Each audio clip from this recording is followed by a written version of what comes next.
नमस्कार दोस्तों, हम लोग इस वीडियो में पूर्वांचल बीएड के 4th सेमेस्टर के फर्स्ट क्वेश्चन पेपर जो है प्रथम प्रश्न पत्र का है, उसके लॉन्ग क्वेश्चन को हम लोग देखेंगे।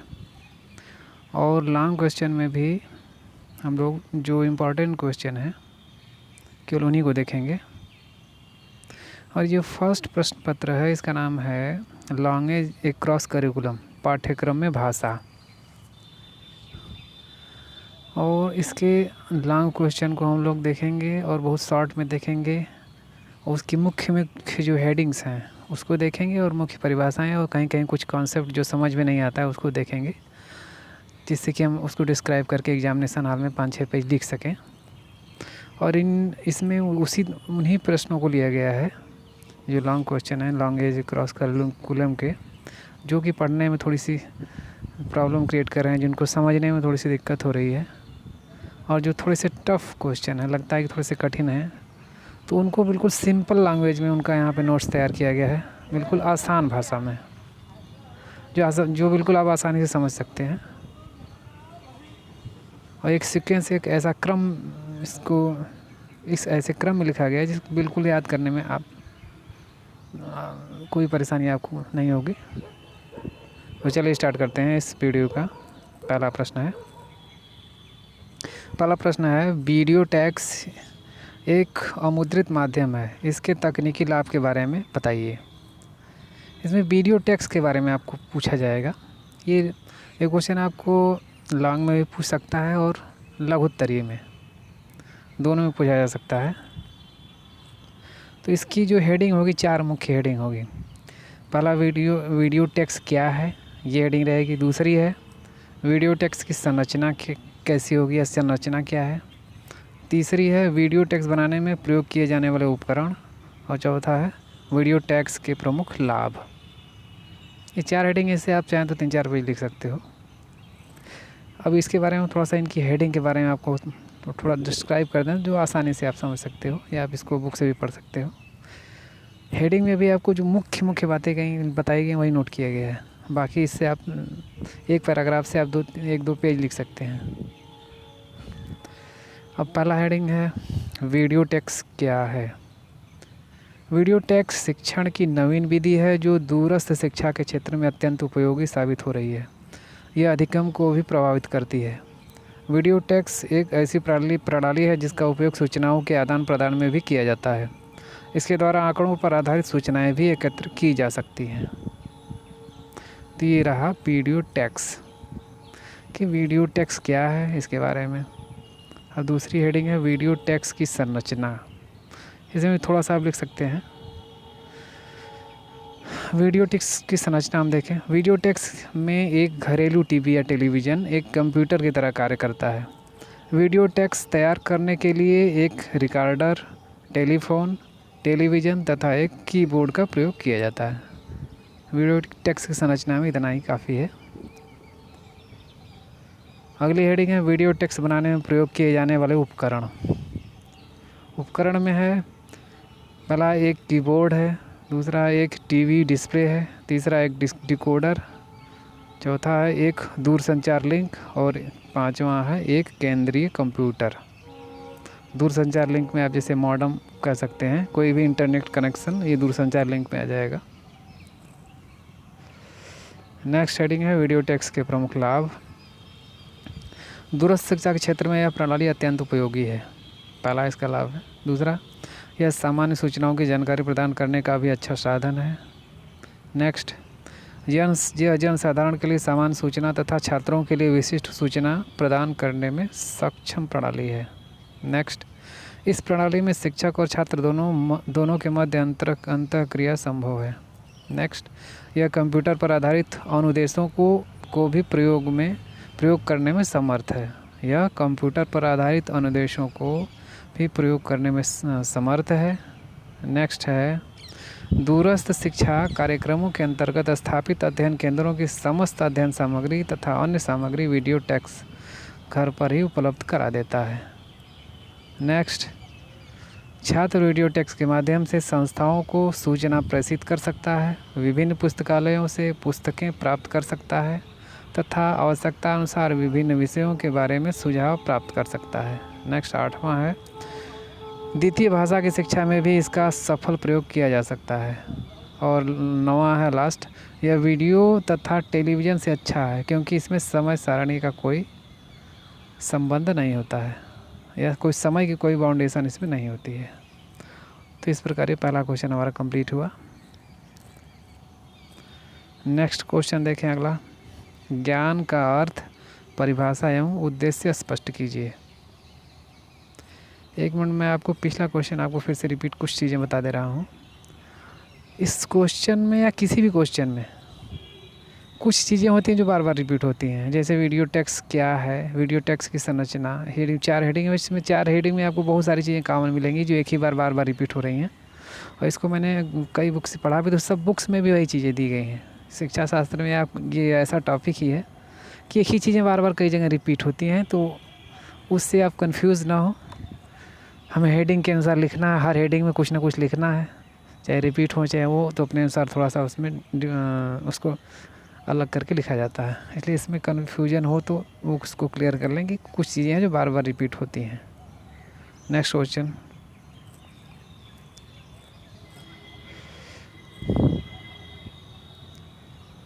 क्वेश्चन नंबर है ये अगला, ज्ञान का अर्थ, परिभाषा एवं उद्देश्य को स्पष्ट कीजिए। इसमें सबसे पहली हेडिंग बनी, ज्ञान का अर्थ क्या है। ज्ञान का अर्थ, तो हम ज्ञान के बारे में थोड़ा समझ लेते हैं। ज्ञान जानकारी का वह संग्रह है जो किसी वस्तु, परिस्थिति, या फिर हम हेडिंग, पहले आपको हेडिंग ही बता दे रहे हैं क्या क्या इसमें बनेगा हेडिंग। सबसे पहली हेडिंग बनेगी ज्ञान का अर्थ, और दूसरी हेडिंग हम नीचे आकर देखते हैं, ज्ञान की परिभाषा यहाँ से बनेगी। और ज्ञान की परिभाषा में कमेनियस के अनुसार परिभाषा है, ज्ञान के लिए अतः स्कूल का कार्य है बालक को ज्ञान प्रदान करना। अरस्तु हैं, सुकारात हैं, सोफिस्टो, इस तरह से इसको हम लास्ट में बताएंगे। पहला ज्ञान का अर्थ है, दूसरा ज्ञान की परिभाषा हेडिंग बनेगी, तीसरी हेडिंग है ज्ञान के उद्देश्य। बस 3 में मुख्य हेडिंग, ज्ञान का अर्थ, ज्ञान की परिभाषा और ज्ञान के उद्देश्य, 3 हेडिंग बनेगी। परिभाषा में 3-4 परिभाषाएँ हैं, उद्देश्य में बहुत सारे हैं, और उद्देश्य के अंदर बहुत सारी चीज़, ये हेडिंग ही है उद्देश्य में जो आप दिख रहे हैं। ये सारी हेडिंग में आप लिख सकते हैं क्या क्या है। परिभाषा, थोड़ा सा ज्ञान के बारे में, ज्ञान क्या है लिख दीजिए 1-2 पैराग्राफ। ज्ञान की परिभाषा में लिख दीजिए थोड़ा सा 2-3 परिभाषाएं। उसके बाद ज्ञान के उद्देश्य में लिखते चले जाइए इस हेडिंग डाल करके। अब चलिए स्टार्ट करते हैं। ज्ञान का अर्थ, ज्ञान जानकारी का वह संग्रह है जो किसी वस्तु, परिस्थिति एवं अनुभव की समझ का विकास करने में व्यक्ति की मदद करता है। शिक्षा का स्वरूप चाहे जो भी हो, ज्ञान एक साधन और साध्य दोनों रूपों में व्यक्ति की सहायता करता है। ज्ञान साधन और साध्य दोनों रूपों में व्यक्ति की सहायता करता है। शिक्षा के कई उद्देश्य होते हैं, उसमें से शिक्षा का सबसे महत्वपूर्ण उद्देश्य होता है ज्ञान प्राप्त करना। शिक्षा के बहुत सारे उद्देश्य होते हैं, लेकिन सबसे जो महत्वपूर्ण उद्देश्य होता है वो ज्ञान प्राप्त करना होता है। प्रत्येक व्यक्ति विभिन्न प्रकार की परिस्थितियों एवं वातावरण के संपर्क में आता रहता है और वह उनसे कुछ न कुछ सीखता रहता है। इसके अलावा प्रत्येक व्यक्ति को जीवन में अन्य अनुभवों से भी गुजरना पड़ता है। जब व्यक्ति इन्हीं अनुभवों का सामान्यीकरण कर लेता है तथा इन्हें एक सिद्धांत और नियम के रूप में विकसित कर लेता है, तो वही ज्ञान बन जाता है। यही ज्ञान है, ज्ञान की मुख्य जो अवधारणा है। अब ज्ञान की हम परिभाषा देखें। यहाँ पे थोड़ा सा स्पेस कम था, इसको बाद में लिखा गया है, इसको बता दे रहे हैं आपको। यहाँ से एक कमेनियस लिखा गया है रेड से, कमेनियस के अनुसार, इनके अनुसार ज्ञान की परिभाषा है, ज्ञान के लिए है, अतः स्कूल का कार्य है बालक को ज्ञान प्रदान करना। कमेनियस के अनुसार जो ज्ञान की परिभाषा है, ज्ञान के लिए है, अतः स्कूल का कार्य है ज्ञान प्रदान करना। अरस्तु के अनुसार ज्ञान शक्ति है। अरस्तु के अनुसार ज्ञान की जो परिभाषा है, उन्होंने कहा ज्ञान शक्ति है। और सुकारात के अनुसार ज्ञान पवित्रता है। सोफिस्टो के अनुसार ज्ञान प्रगति है। छोटी छोटी परिभाषाएं हैं बिल्कुल। नेक्स्ट, अब इसके अलावा ज्ञान की परिभाषा या कुछ अन्य विद्वानों ने दी है। लॉक के अनुसार देखें, लॉक के अनुसार ज्ञान की परिभाषा है, ज्ञान लोगों की बुद्धि एवं योग्यता में विद्यमान ज्ञान की उपस्थिति का योग है। लॉक के अनुसार ज्ञान लोगों की बुद्धि एवं योग्यता में विद्यमान ज्ञान की उपस्थिति का योग है। कार्ल स्वेबी के अनुसार कुछ करने या क्रिया करने की क्षमता ही ज्ञान है। कार्ल स्वेबी के अनुसार कुछ करने या क्रिया करने की क्षमता ही ज्ञान है। सुकरात के अनुसार ज्ञान एक ऐसी शक्ति है जिसकी सहायता से कोई भी कार्य किया जाना संभव है। अब ज्ञान के उद्देश्य हम देखते हैं यहाँ पे। ये उद्देश्य हैं, अगर इसको में ये लघुत्तरी में आए तो बस इतना ही लिख दीजिए, काफ़ी है। अगर दीर्घ क्वेश्चन में आए तो सारे जो उद्देश्य हैं उनकी हेडिंग बना दीजिए। ज्ञान के उद्देश्य देखें। पहला, व्यक्तित्व का विकास करना। दूसरा है व्यक्तिगत अनुभवों को सुदृढ़ करना। तीसरा है मानसिक विकास के लिए अवसर प्रदान करना। चौथा है समस्या समाधान। पांचवा है सिद्धांतों एवं नियमों का निर्माण। छठा है प्रत्यय निर्माण। सातवां है व्याख्या करना। आठवां है सूचनाओं को व्यवस्थित करना। नौवां है इतिहास, संस्कृति एवं सभ्यता का विकास करना। और 10वां है सामाजिक, आर्थिक एवं राजनैतिक विश्लेषण। तो ये है ज्ञान के उद्देश्य। तो ये तो जो है मुख्य दिए गए। इसके अलावा आप अपने अनुसार ज्ञान के बहुत सारे उद्देश्य लिख सकते हैं, जो भी आपके माइंड में है इससे रिलेटेड। नेक्स्ट क्वेश्चन देखते हैं। अगला क्वेश्चन है, सूचना से क्या आशय है? सूचना की परिभाषा, विशेषता, महत्व एवं सूचना के साधनों की विवेचना कीजिए। अब इसकी हेडिंग देख लेते हैं। पहले सूचना का अर्थ हमें लिखना होगा। उसके बाद है दूसरी हेडिंग है सूचना की परिभाषा। और उसके बाद है सूचना की विशेषताएं। इसमें उस सूचना की विशेषताएं, सूचना का महत्व और सूचना के साधन। यहाँ पे थोड़ा सा कन्फ्यूजन हो जाता है। महत्व कहीं पूछता है, कहीं विशेषता, और कहीं महत्व पूछ देगा और कहीं महत्व, विशेषता और उपयोगिता। ये सारी चीज़ें काफ़ी मिलती जुलती हैं और इसमें बहुत सारी चीज़ें काम रहती हैं। अगर पूछे तो बस हेडिंग डाल के लिखते जाइए, कुछ चीज़ें हट इधर उधर करके, क्योंकि बहुत सारी चीज़ें काम ही नहीं रहती हैं।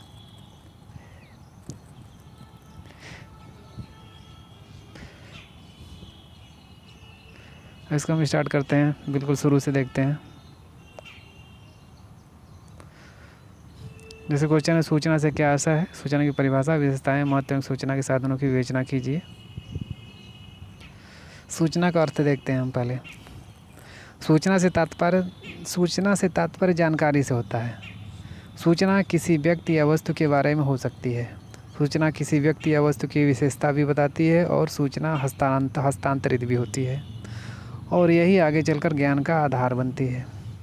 जब हम किसी व्यक्ति, वस्तु या परिस्थिति के बारे में सूचना एकत्रित करते हैं तो आगे चलकर यही सूचनाएं संग्रहित होकर हमारे मस्तिष्क पटल पर अंकित हो जाती हैं, या फिर यही सूचनाएं हमारे मस्तिष्क के स्मृति चिन्हों में आकार ग्रहण कर लेती हैं और ये सूचनाएं ज्ञान के रूप में परिवर्तित हो जाती हैं।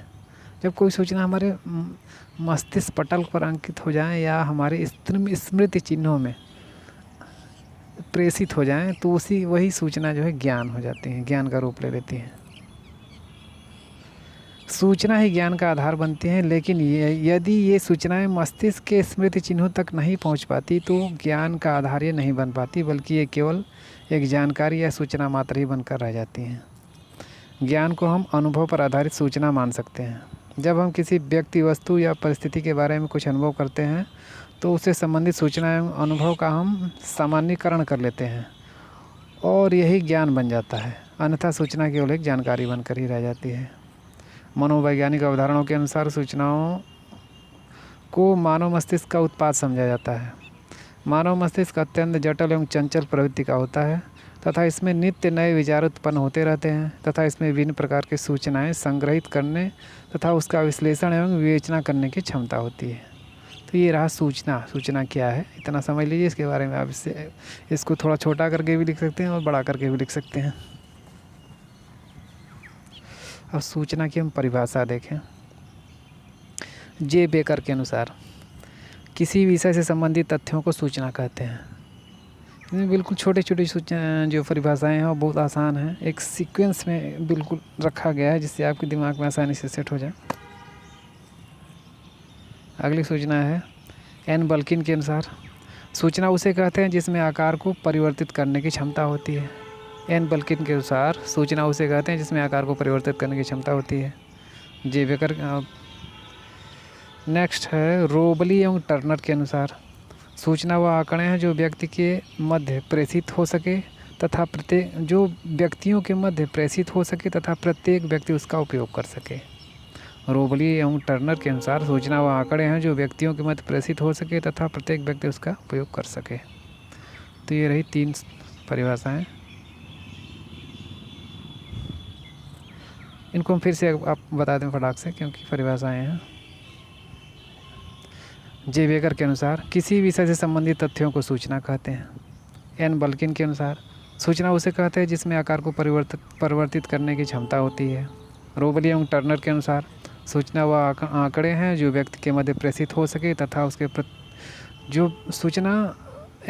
रोबली एवं टर्नर के अनुसार सूचना व आंकड़े हैं जो व्यक्तियों के मध्य प्रेषित हो सके तथा प्रत्येक व्यक्ति उसका उपयोग कर सके।